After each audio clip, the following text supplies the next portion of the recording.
Bonjour and welcome to a new unboxing video, and I've got my box ready for you. I've already opened it, and well, you know, I keep going on about retro figures, and well, guess what, it's retro figure again, except we're back with our friends at Super7. So they are retro figures, but they're new figures in a way.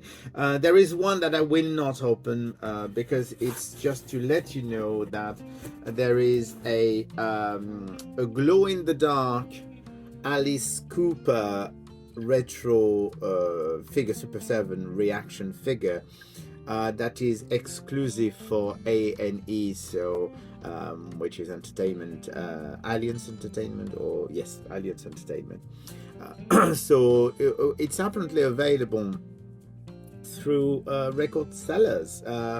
Very weird. I thought it was a record day special or something like that, but it's already out. I think it's available in the UK and in the US, and it's actually quite good fun. And of course, so you do have a like the old Remco blister packs of the 70s. So I can't open this one because this is actually for a friend of mine.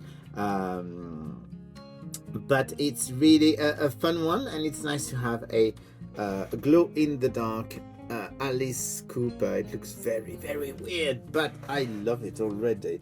Anyway, that's not for me. But what I have for me is the new wave of Star Trek The Next Generation ReAction figures, because I've already released 2 of those. Which basically mean that we do have actually a full crew now. In the first 2 waves, we have the full crew of The Next Generation, plus a Borg, plus Armus and Q. And now they're actually going deep. It's a strange choice, I think, because there's so many other characters they could do.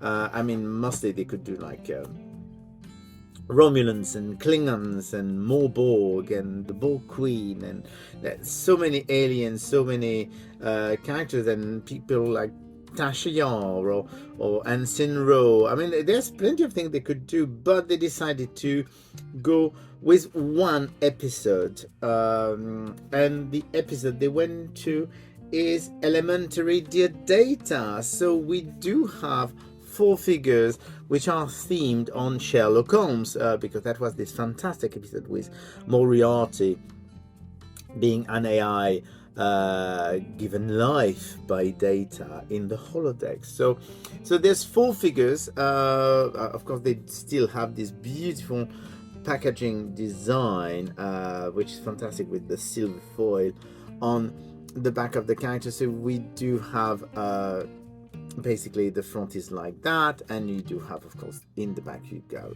a little biography and all 4 of the characters. So I'm doing it very quickly, so we preserve some of the surprise.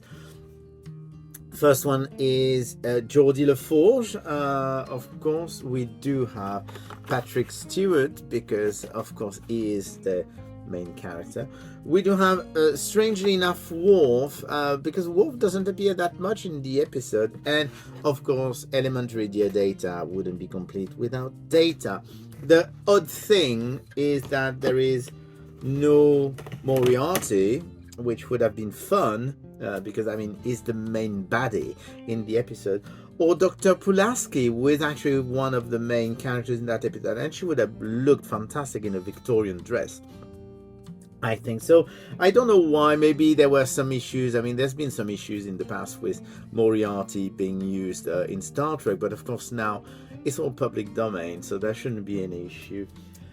Let's start with Patrick Stewart, Captain Jean-Luc Picard. So here is showing you the blister again. So he looks absolutely fantastic. Beautiful image of Patrick Stewart here, and in the back, of course, you can have the 4 figure and the explanation about what's happening in that episode. So let's open this.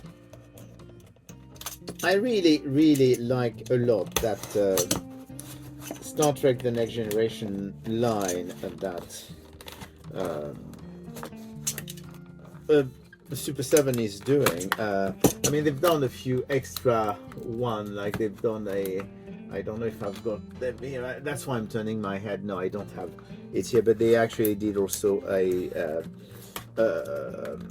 teleportation Jean-Luc Picard, and they actually did a Spock, which I suppose mean that they may release some Star Trek original figures, but we haven't heard anything about that yet. So, but that would be great. I mean, I just love Retro 375 figures. So here we go. We do have Jean-Luc Picard, so he looks fantastic. He's got, of course, head and arms and legs, and so it's 5 points of articulation like all those. I don't know if this is yeah, no, it looks like it's a new mold for the head, so which is quite odd, because I would have expected he would have stuck a hat on his head to save on money. And he does have, of course, a walking stick, because of course he's a Victorian gentleman. So here we go. That's Mr. Oops, not Mr. Oops, Mr. Jean-Luc Picard, Captain Picard, in his Victorian garb. Let's open the next one, which is Mr. Worf, Security Officer Worf. Same thing. I mean, I'm not going to show you the back, because of course the back are going to be the same beautiful picture again of Worf. And here we go. We do have Mr. Worf. Same thing. It's got 5 points of articulation.